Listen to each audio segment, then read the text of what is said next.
Continuamos, por supuesto, aquí en Buenos Días Wall Street, en todo lo que es también la antesala del primer estado de la Unión del segundo mandato del presidente Donald Trump. Aquí hoy estaremos conversando con el economista José Ángel Arámbula, que estará aquí para ayudarnos a analizar todo ese impacto económico, fiscal y financiero de este discurso en un momento que está marcado completamente por tensiones comerciales, déficit también en lo que es la parte fiscal y alta volatilidad que de hecho veníamos conversándolo aquí en Buenos Días Wall Street, que estamos viendo en el mercado. Así que con eso le doy la bienvenida a quien ya es parte de la Casa de Comercio TV, José Ángel Arámbula. Muy buenos días. Muy buen día, los saludo con gusto. Gracias. Gracias, bienvenido nuevamente aquí a Comercio TV en este programa matutino de Buenos Días Wall Street. José Perfecto. Ángel, excelente porque llegas en el momento perfecto. Hemos arrancado una semana bastante volátil dentro del mercado. Ayer teñido de rojo propiamente. Hoy veíamos una ligera recuperación en los futuros y de repente volvemos a ver un mercado que continúa mixto, que continúa presionado. Hoy el presidente llega a este discurso con un déficit proyectado cercano ya al 1.9 millón de dólares, billones de dólares aquí. Y tras este revés de la Corte Suprema sobre los aranceles, también vimos una reacción propiamente de decir un arancel de 10% global, luego un 15%. Desde el punto de vista económico, tuyo como economista, ¿no? ¿Qué tan sólido es hoy el balance de la gestión propiamente que está haciendo? Tenemos un balance económico frágil, así llega a este discurso. Hablar sobre ese déficit, los 1.9 billones de dólares, es un récord, es el tercero más grande en la historia de Estados Unidos. Y si lo comparamos al Producto Interno Bruto, estamos hablando de un 6.3% de capital. Entonces, si lo comparamos el promedio de cuando Estados Unidos está en déficit, que es de 3%, entonces estamos hablando de que realmente se está gastando más de lo que realmente se tuviese. En sí, hablar sobre los datos del empleo, ya lo hemos recorrido por este medio, hablar de que en el 2025 se crearon por mes en promedio solamente 19,000. O sea, estamos hablando prácticamente nada cuando en promedio Estados Unidos tiene que crear 150 hasta 250,000. Y hablar de la inflación, si bien está en el punto del 2.4%, todavía no llega al 2% que quisiésemos. En sí, todavía podría saltar con esto de los aranceles. La incertidumbre todavía está en el consumidor y, claro, en el inversionista. Claro que sí, José. Incluso pues estamos viendo que la Casa Blanca busca estar manteniendo esa política comercial utilizando otras herramientas en los aranceles, ¿verdad? El 122, sección 122 y sección 301. Pero ¿qué impacto real puede tener esta estrategia en lo que es inflación y crecimiento o también incluso la confianza empresarial? Hablar sobre estas secciones es de la ley arancelaria de 1974, la 122, la que entra en vigor el día de hoy con este arancel del 10%, que por ahí nos hablaba del 15%, queda en el 10%. Hablar de esta es solamente 150 días. Estamos hablando de 5 meses. Después de que terminen esos 5 meses, el Congreso lo tiene que aprobar y aparte, pues tiene ese tope. Solamente puede llegar al 15%. Lo que quiero decir es que Donald Trump no puede decir que va a acelerar la magnitud, el volumen del arancel, lo que vimos con las amenazas ante el mundo. Ya estamos hablando de un 25% de arancel, por ejemplo, a México, un 35% a Canadá, un 10% a China, y los recíprocos hablábamos de 100%, inclusive hasta 200%, por ahí se hablaba con Francia, ¿no? Entonces tiene el tope del 15%, la 301 es la que le favorecería al gobierno, al mandato, por el hecho de que esa no tiene tope y no tiene días. Entonces, esa es la que pueden utilizar. Sin embargo, para que entre en vigor, se tiene que realmente hacer una revisión, gracias al secretario de Comercio, que se firme, que realmente se apruebe. Sin embargo, esto amerita días. Por esta razón, no la utilizó en su momento, hace cuestión de un año. Sin embargo, en el 2018 sí la utilizó contra China. Esto se puede utilizar y, bueno, lo he mencionado, estaríamos hablando de más inflación por el hecho de que los aranceles es un impuesto que se le da al consumidor, sin embargo, afecta no solamente al consumidor, sino que al vendedor, a Estados Unidos y al mundo entero. Hablar de la presión que pudiesen tener los empresarios, habría más incertidumbre. Wow. Bueno, propiamente, José Ángel, también hemos visto mercados volátiles, acciones laterales por meses, caída en rendimientos del tesoro y movimientos hacia activos defensivos bastante notables. Propiamente hoy el oro repuntando un 3% o más, la plata alrededor de un 6%.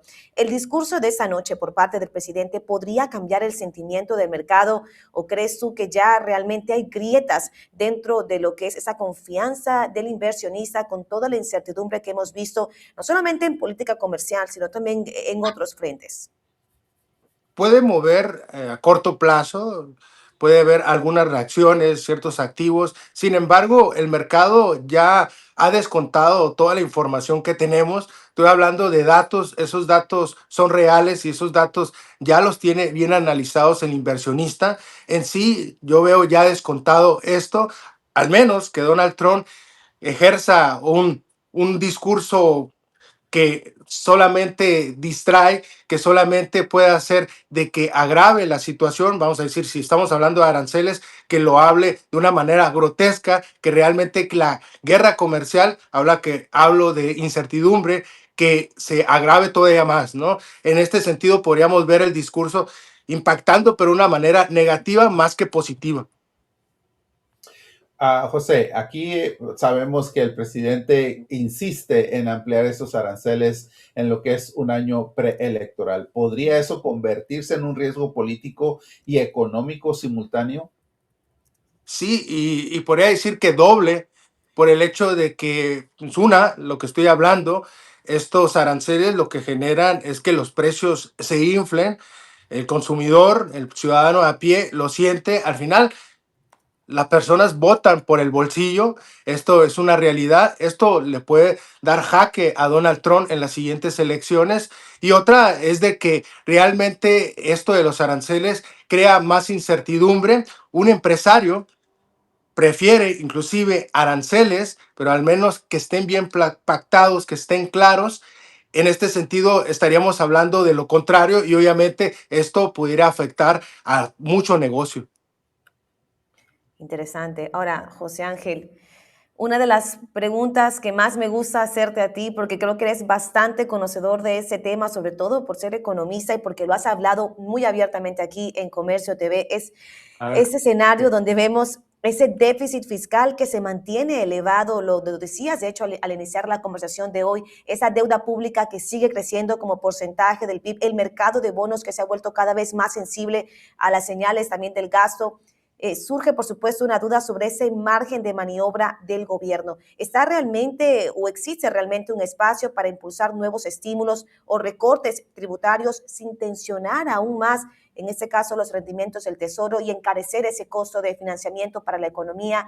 ¿O crees que el mercado ya está empezando a imponer como sus propios límites fiscales? Bueno, el mercado te trata de decir que estás haciendo las cosas mal. Obviamente se le antepone al gobierno, al Estado. Este gasto es excesivo. Estoy hablando de casi $2 billones.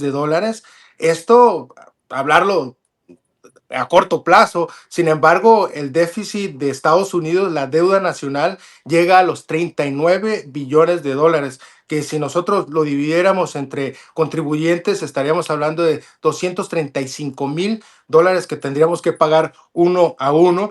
En sí, si hablamos per cápita, o sea, todos los del país, incluido hasta niños, podríamos hablar de unos $117,000. Por ahí se dio la noticia que el gobierno estaba pidiendo recabaciones para que realmente se pudiera pagar. Es algo chusco, sería ingenuo que nosotros pudiéramos pagar esa deuda, máxime que esta deuda se está multiplicando exponencialmente día a día, se está gastando $1.1 billones en intereses, y si hablo esto comparando a lo que se gasta en defensa, Estamos hablando de que en la defensa solamente se gasta solamente 930 millones de dólares. Obviamente esto realmente habla de que las finanzas de Estados Unidos están mal. Esto le da una mala confianza al mundo. Estar hablando de estos bonos de la tesorería sobre el dólar. Estamos viendo que el dólar cómo se va depreciando constantemente. Obviamente esto nos habla de que no hay dinero, no hay capital para esos estímulos, estos paquetes de rescate que tanto se hablan, que inclusive se hablaba de $2,000, un dividendo ciudadano con todo ese capital que entró a las arcas del gobierno gracias a los aranceles. Estoy hablando de unos 175 millones de dólares que ahora tendrían que reembolsarse. Sin embargo, este reembolso no sería de un día para otro, parece ser que va a haber litigios, demandas, puede durar hasta 2 años. En sí es un capital que llegara al empresario, al que compró el producto, pagó ese gravamen y lo distribuyó al consumidor. No es como que nos van a mandar un cheque a nosotros como consumidores, no hay capital para eso. Qué interesante tener esas cifras, José. La verdad que me deja pensando mucho. Aún per cápita es una cantidad muy grande, supera los $100,000.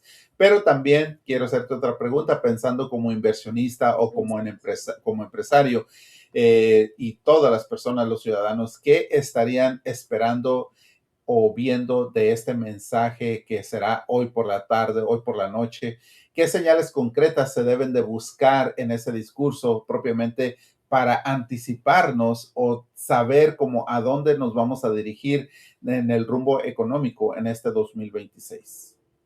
Bueno, de entrada es algo que a mí me gusta hacer, es ver el lenguaje corporal del político en general. En sí, Donald Trump, pues sabemos que es un loco locuaz, podríamos decirlo así. En sí, esperamos de que hable fuerte.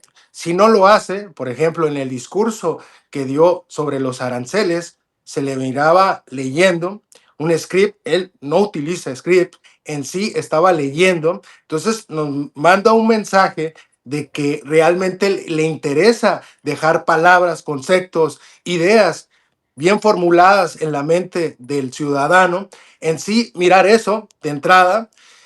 Y otra es el mensaje, la retórica que nos pueda impactar. Podríamos decir, esto de los aranceles que estoy hablando, si todavía habla de mayores aranceles, de varias secciones que pudiese utilizar en las leyes arancelarias, entonces nos habla de que el país pudiera tener todavía más incertidumbre. Lo que necesitamos es realmente no polarizar a la nación. Si este discurso todavía persiste, la política monetaria todavía sigue fuerte y no se agiliza, no es laxa, entonces lo que tuviésemos es todavía más de esta incertidumbre que obviamente afecta no solamente al consumidor, sino que también a los mercados financieros. Mira, José Ángel, aún quedan 10 meses de este 2026, ¿no? Por supuesto, también estamos en un año que también está bastante teñido de política aquí en casa. Eh, ¿Cuál dirías tú? Identificaría sería como ese posible mayor riesgo en los próximos 10 meses de ese 2026. ¿Es un riesgo más fiscal, más inflacionario, más político? ¿Dónde pondrías el foco tú y por qué? Yo veo que es en la creación de empleo. Como indico, estamos hablando de 19,000 empleos por mes. El último dato fue de 130,000. Sin embargo, son datos que los presenta una institución de prestigio en Estados Unidos. Sin embargo, esa misma institución nos dijo que se hizo una revisión a la baja en el 2025. Entonces, dato que sale, a pesar de que los 130,000 inclusive son menores a los 150,000 o 250,000 que tendría que crear Estados Unidos, nos habla de que realmente está hablando, y si no hay empleo, obviamente no hay consumo, y el consumo equivale a 2/3 del Producto Interno Bruto de la economía nacional. Obviamente esto impacta la inflación. Si la inflación está bajando es porque realmente no hay consumo. Entonces lo preocupante es el consumo. Sabemos que llega este año Kevin Walsh a la Reserva Federal, puede bajarnos la tasa de interés para inyectarle capital a la economía y ayudarnos a crear empleo. Sin embargo, hay que decirlo, esto es inorgánico, no es empleo que se crea por sí solo. Entonces eso ameritaría tiempo con esta inyección de capital. Obviamente habrá sectores que sean como K, unos sectores que brinquen, otros que bajen. Sin embargo, el empleo es lo que preocupa a todo economista y, claro, al ciudadano a pie que necesita trabajar para dar ese consumo. Así que definitivamente dirías tú que el foco está girando hacia el crecimiento. Bueno, interesante. Definitivamente siempre es un gusto que nos acompañes aquí, José Ángel. De hecho, nos has dejado aquí una parte clave, echarle ojo al comportamiento propiamente del político que sí que habla, además de sus palabras. José Ángel, aquí está tu casa, Comercio TV. Gracias por acompañarnos hoy. Nos vemos muy próximamente. Gracias, que tengan buen día. Muchas gracias igualmente, José, y esperamos verte muy pronto con algún nuevo reporte. Gracias. Buen día. Buen día. Así que audiencia, por supuesto, excelente conversación. Ahora vamos a una breve pausa comercial y volvemos con más.